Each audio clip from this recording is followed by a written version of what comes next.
Lugares abandonados hay muchos. Viejas casas, antiguos palacetes, hospitales en ruinas, pero en principio son enclaves donde no tiene por qué ocurrir nada. O quizás sí, nunca se sabe. Pero aquellos que se dedican al ámbito de la investigación necesitan ir a tiro fijo y por lo tanto buscan lugares en los que exista esa especie de estrato de sufrimiento que se ha podido ir acumulando a lo largo de los años o de los siglos. Nos hemos acercado a las afueras de Marbella para conocer una vieja mansión donde dicen los investigadores que ocurren fenómenos extraños. Hoy vamos a recorrer su interior y vamos a entrevistar a los protagonistas.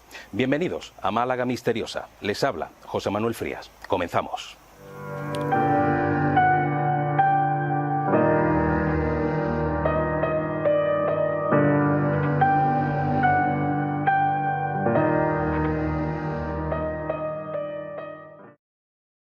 En ocasiones, el pasado regresa para recordarnos aquello que ya no es, pero que no se ha ido del todo. A veces son recuerdos agradables que nos ayudan a recargarnos, a saber que un día fuimos felices y que podemos volver a serlo. Pero otras veces nos atropella implacable para hacernos saber que allí, justo en ese lugar, se produjo el dolor, el miedo y la violencia.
Bueno, Sergio, Antonio, estamos dentro de esta mansión, un lugar donde parece que los que os dedicáis a este ámbito de la investigación paranormal habéis percibido cosas curiosas, pero yo siempre digo que este tipo de fenómenos casi siempre están condicionados por un pasado luctuoso en el lugar donde se producen, y no sé si se conoce alguna historia, no sé si oficial o extraoficial, del sitio en el que estamos, de algún tipo de acontecimiento trágico, de muertes, de sufrimiento. ¿Se podría contar algo en ese sentido? Por lo que nosotros sabemos, tenemos entendido, en este lugar perteneció a gente árabe, que los cuales eran mafiosos, eran contrabandistas de armas, y tenemos entendido que aquí, por temas de ajuste de cuentas, pues fallecieron personas aquí. O sea, un sitio en el que supuestamente hay gente que ha fallecido de manera violenta. Y yo no sé si la gente del entorno suele hablar de ese asunto. No sé si habéis llegado a preguntar a alguien, a vecinos, si es un tema que es voz populi. Eso no, pero gente de Marbella, de aquí de la zona, también han contado cosillas así parecidas, de que esto pertenecía a árabes, que hacía muchas fiestas de gente de lujo, de la Jet de Marbella, ¿no? Y siempre había ahí en la puerta muchos coches de lujo y demás, y es lo que tenemos entendido, más o menos. Me imagino que en todo caso, si eso hubiera pasado, también es un tema delicado y posiblemente la gente no quiera hablar del tema también. Claro. Está más... Sí. Lo que sí, los mismos ocupas que están aquí sí que nos han contado cosas de la historia del lugar, como por ejemplo... Sí, eso lo ve... Sí. O sea, ellos confirman un poco lo que vosotros ya sabíais. Árabe, ajuste de cuentas... ¿Cómo descubrís este sitio por primera vez? Porque no sé si fue un poco este lugar, como curiosidad, nosotros tenemos un hobby que es exploraciones urbanas, de sitios, lugares abandonados y demás, y yo con otro compañero pues descubrimos este lugar que estaba abandonado y le hicimos una exploración urbana, un urbe, lo que se suele decir. Y ya a raíz de ello hablé con él, que como también nos gusta el mundo del misterio, pues se lo comenté que este sitio estaba abandonado y decidimos hacer aquí una investigación. O sea, lo que empieza como una simple exploración urbana, al final ha terminado con el descubrimiento de un sitio donde pasan cosas curiosas, ¿no? Correcto. Y la primera vez que visitáis el enclave y atravesáis esta puerta, ¿qué sentisteis? Porque incluso aunque uno no sea sensitivo, cuando entra en un sitio que está cargado, algo se nota la energía cargada del hecho, lugar. vinimos a hacer un urbe. Sí, esa. Venimos a hacer un urbe, Correcto. que ya me trajo el sitio aquí. Y en el urbe ya traímos los aparatos y empezamos a ponerlos, y la sensación esa de que tú presientes aquí es algo. Como que alguien, digamos, por detrás, por la cogota, digamos, que presiente que como te están observando, ¿no? Sí, la típica sensación de estar observado, observando. y de que haya alguien prácticamente detrás de ti, ¿no? Correcto. ¿Cuántas veces habéis estado en este lugar, aproximadamente? Tres, cuatro, más o menos. Unas 3 o 4 veces, más o menos. Pues si os parece, vamos a ir ahora recorriendo puntos claves de este edificio donde habéis vivido situaciones curiosas, habéis captado psicofonías, incluso fotos y vídeos que son muy llamativos, pero vamos a conocerlos desde los lugares donde ocurrieron. ¿Os parece bien? Vale, perfecto. Estupendo.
Bueno, seguimos en este pasillo principal, en esta entrada de esta vieja mansión, y justo en este lugar se produce un fenómeno curioso. Tenemos un vídeo que lo vamos a mostrar dentro de un momentito, pero me gustaría que describierais un poco la escena, porque pasaron varias cosas en muy pocos segundos, ¿verdad? Exactamente. Estábamos puestos ahí, enchufando todas las cámaras para acá. Yo precisamente estaba sentado allí. Ajá. Me levanté de ahí del sitio, me fui para allá a recoger un aparato, y al moverme para allá, una pelota de la que teníamos puesta ahí se movió por un lado y volvió otra vez al mismo sitio.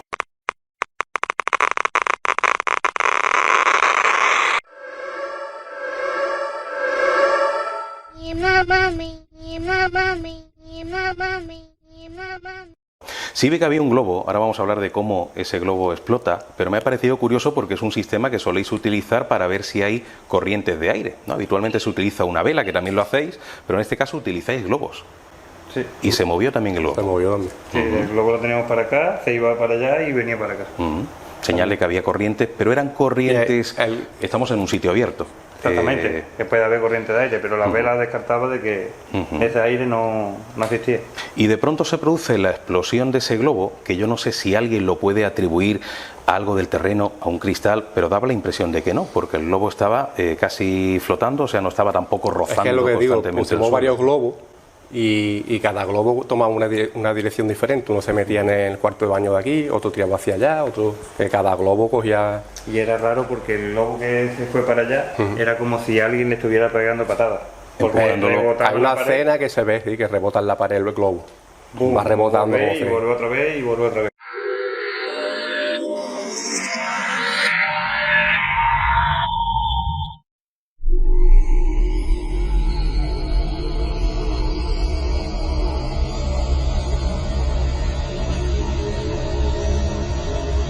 Y mientras se producían esos fenómenos, porque es curioso, ¿no? Un tramo temporal tan corto y que pasen tantas cosas, el movimiento de la pelota, el globo que explota, ¿vosotros percibisteis algún otro fenómeno en ese instante de sensación de frío, algún sonido extraño? Porque normalmente cuando pasan, hay fenómenos concomitantes, ¿no?, que ocurren a la vez. Que ¿también ocurrió algo parecido? ¿Notabais algo extraño en ese momento? Hay veces que yo, por ejemplo, personalmente sí que notaba escalofrío, pero hay puntualmente las veces que no es siempre, ni siempre en los sitios que vamos notamos esa sensación. Muy bien, pues vamos a seguir el recorrido porque hay más estancias donde han pasado cosas bastante curiosas. Vamos para allá. Vale.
Bueno, Sergio, Antonio, estamos en otro escenario donde también ocurrió un fenómeno curioso, que además es muy interesante porque la mayor parte de las veces cuando uno asiste a este tipo de lugares salen psicofonías, algunas más o menos cuestionables, hay sensaciones que pueden ser muy subjetivas, pero como solemos decir, a una cámara de fotos o una cámara de vídeos no se la sugestiona, ¿no? Y habéis captado una sombra bastante llamativa, ¿no? ¿Cómo ocurrió exactamente? Porque el escenario es este. El escenario es este. Pues nos disponemos a montar aquí todo el equipo, todos los dispositivos en la sala hecha y hecha. Y estamos en directo en una plataforma, que no vamos a decir nombre. Y cuando mi compañero se percata de que aparece por aquí, por este lado, una sombra negra y terminando allí. Bueno, se desplaza, digamos, de izquierda a derecha. Se viene para acá, circula lo que es el halo de luz que teníamos, se mete para adentro, da vueltas por aquí y desaparece por allá. O sea que hace un recorrido bastante amplio. Inteligente también.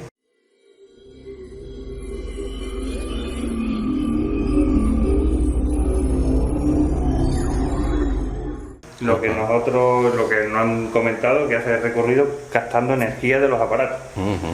Porque pasaba cerca, ¿no? Cerca de los aparatos. Donde tendría sensores. Justamente donde estaban los aparatos daba vueltas en el mismo aparato. Se podía apreciar en la imagen, vaya, que nosotros lo vimos con nuestro propio ojo, que tenía esa sombra, digamos, tenía inteligencia porque se paraba en distintos dispositivos que teníamos aquí, como dice mi compañero, recogiendo energía, absorbiendo esa energía, ¿no? Y se hacía más grande. Y se hacía más grande, ¿no? Porque la bola era pequeña y cada vez que se arrimaba un aparato crecía esa sombra. Vosotros directamente no lo visteis, ¿no? Sí, o sea, lo vimos, no solamente pero a través de la cámara o a través de la cámara y directamente. Y visualmente. ¿Y qué sentisteis en ese momento? Porque, hombre, la sensación tiene que ser del escalofrío de los pies a la cabeza.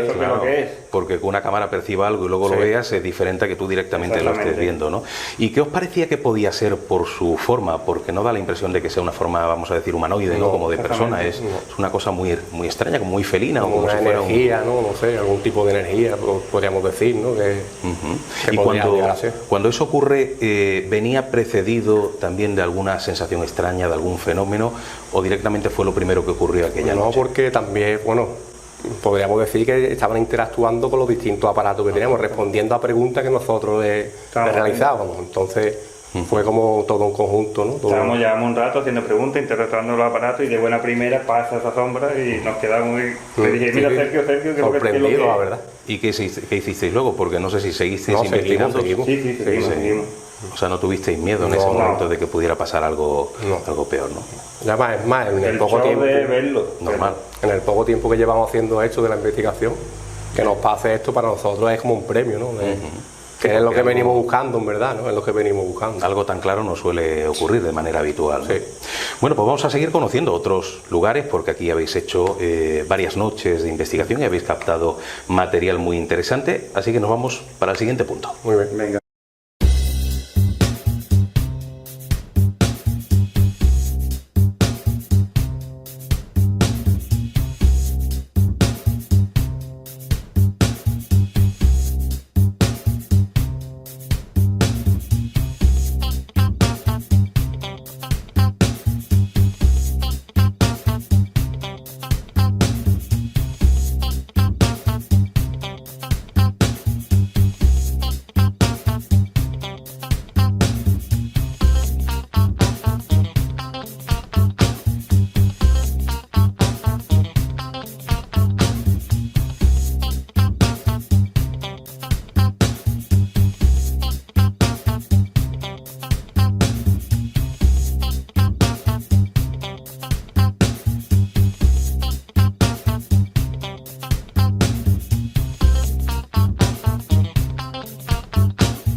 Bueno, estamos en una habitación donde se captó una psicofonía muy clara y me gustaría que me contarais un poquito también cómo fue ese momento de investigación, porque supongo que también tendréis por aquí otro aparataje más allá de las grabadoras, ¿no? ¿Pasaron también cosas en el momento en el que se graba esa inclusión? Sí, empezaron a interactuar también con los aparatos. Ajá. De hecho, también nosotros traemos agua y como tenemos escuchado con los demás grupos y demás, que echándole agua para que ellos puedan coger energía para allá para acá, le ponemos una botella, le echamos agua y en esa psicofonía que estamos como diciendo, bébetelo. Bébetelo, o sea, hacía alusión inteligentemente al agua que habíais dejado momentos antes, ¿no? Tierra. De hecho, hay otra inclusión que se graba en esa parte principal, en ese salón principal, en la que se oyen unas risas también muy claras. No te pongo más. No te pongo más. No te pongo más. No son risas vuestras, o sea, vosotros controláis todos esos parámetros, pero ¿qué es lo que se percibe? ¿Es una voz de hombre, una voz de mujer, de niño? De hombre, yo lo escuché como de hombre mayor. Yo tenía entendido de mujer, la risa. De mujer. Es que a veces es difícil el llegar a una conclusión, ¿verdad? Cada uno Exactamente, como de no se ve, analizarlo. Sí, sí, sí. Y sobre todo porque es una especie de risa lejana. Sí. Y estaba claro que no podía ser de nadie que estuviera escondido en otro lugar porque lo hubierais No, oído porque vosotros, ¿no? nos hubiéramos percatado también, ¿no? También si hubiera... Siempre estamos alerta también. Claro.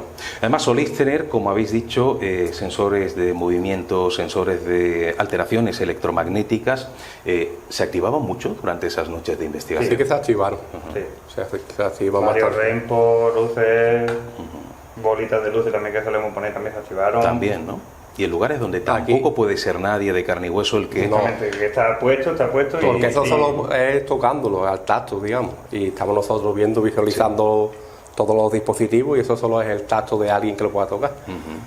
Y luego muy Alguna cerquita energía. de donde estamos hay una habitación donde llegasteis a ver, no sé si a ver directamente o a través de las grabaciones, una cabeza que se asoma. O sea, de nuevo un fenómeno visual bastante imponente. Sí, la verdad Bueno, que sí. eso ya fue mi compañero cuando editando los vídeos, revisando el vídeo, cuando se percató de que Exactamente. en la pared, en el trozo de pared que está roto, pues Sí. percató como una imagen de asomarse. Lo En que la misma interpreta. noche no lo vimos nosotros, pero en la edición de vídeo ya y cuando Sí. subimos los vídeos a los canales y eso, sí que ya lo vimos que se asomaba y se escondía. Cuando ya íbamos a pasar por el pasillo, es cuando Claro. se escondió esa cabeza. Claro, la pena es que no lo hayáis visto aquí porque si no me imagino que hubierais venido rápidamente Sí, a ver claro. qué era lo que Del podía, qué era lo que podía Hubiéramos ser. venido del tirón, claro, sí. Bueno, hemos hablado de psicofonías, hemos hablado de vídeos que han grabado cosas que además habéis tenido la suerte de poder ver incluso en vivo y en directo, pero no sé si también a nivel fotográfico, sabéis que a veces se captan este tipo de cosas. ¿Qué os ha salido en las fotografías que soléis hacer aquí en esos barridos? En fotografía me parece que no, Poca cosa. no hemos analizado tampoco a fondo para captar nada. Claro. Bueno, la foto que nos mandaron allí, que también se veía como si fuera una cara, ¿te acuerdas? Que tú la marcaste con Ah, vale, flecha. sí. Esa sí. ¿Y qué es lo que se ve en esa imagen? Sí, se ve el rostro de una niña o algo así. El rostro de una niña como asomado por la pared que está rota, digamos. Por ese Como observando, como si de estuviera grieta. observando lo que estamos haciendo nosotros.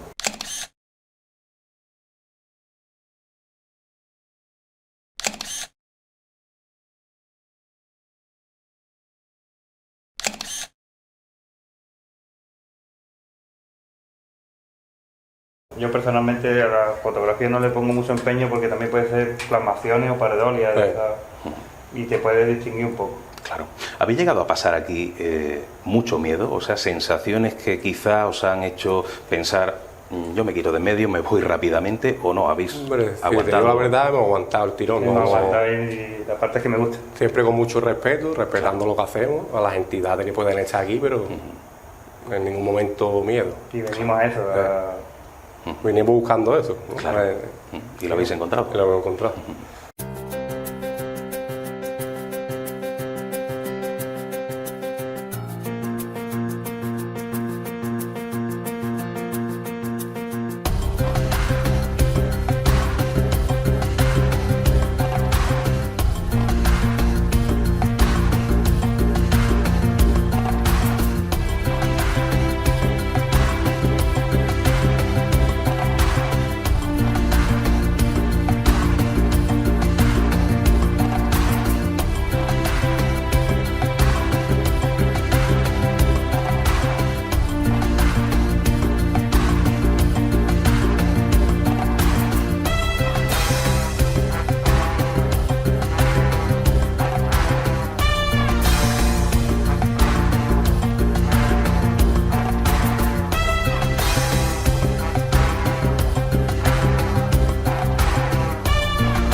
Los investigadores nos hacemos multitud de veces la misma pregunta.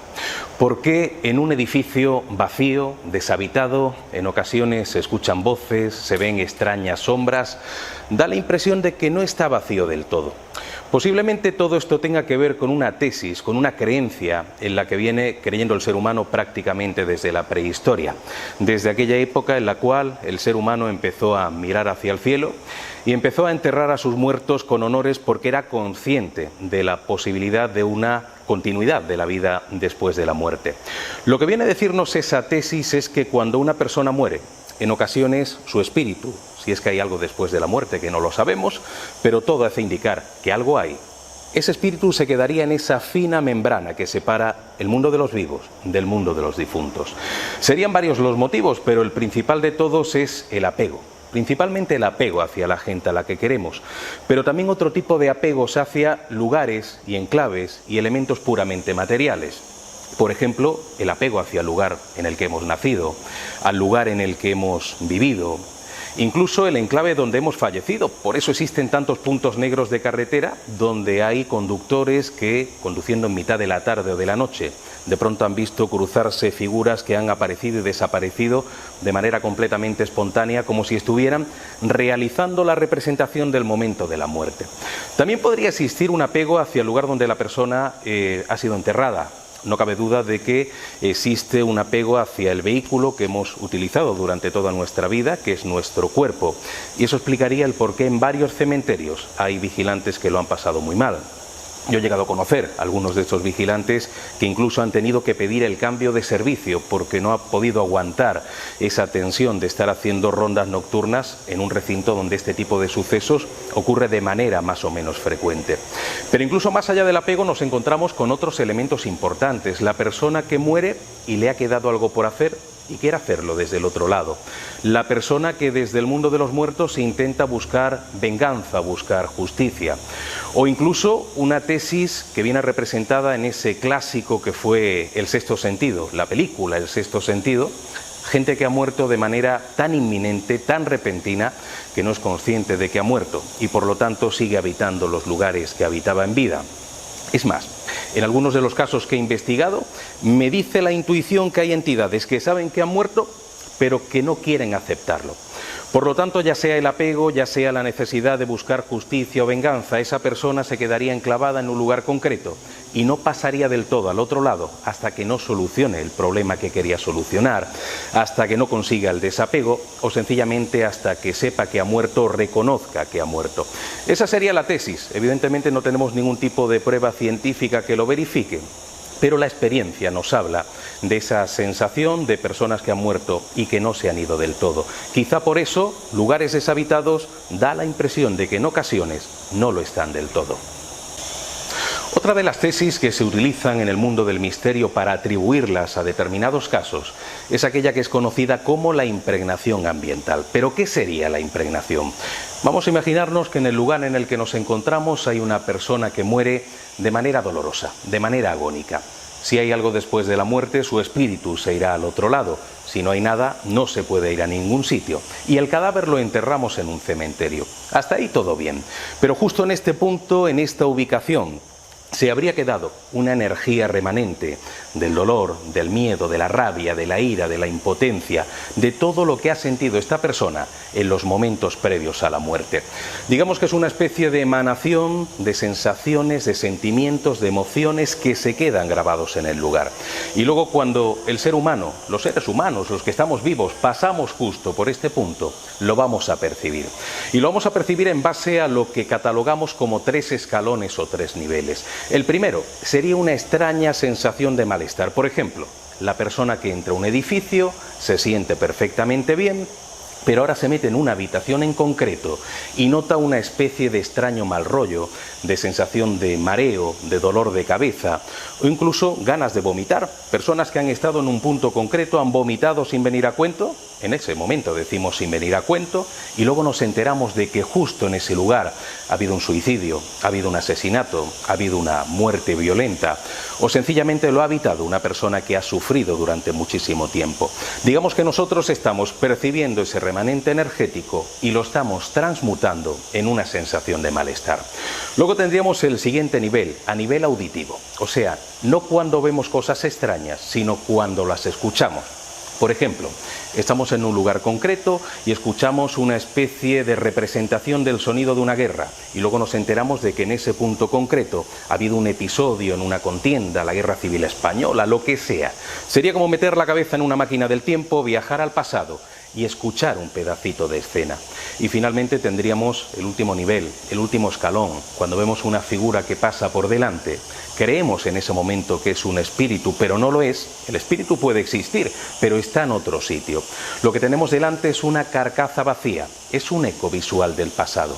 Para que nos entendamos, sería una especie de bucle, de vieja película que se repite una y otra vez. Sería meter la cabeza en esa máquina del tiempo, viajar al pasado y contemplar un pedacito de escena.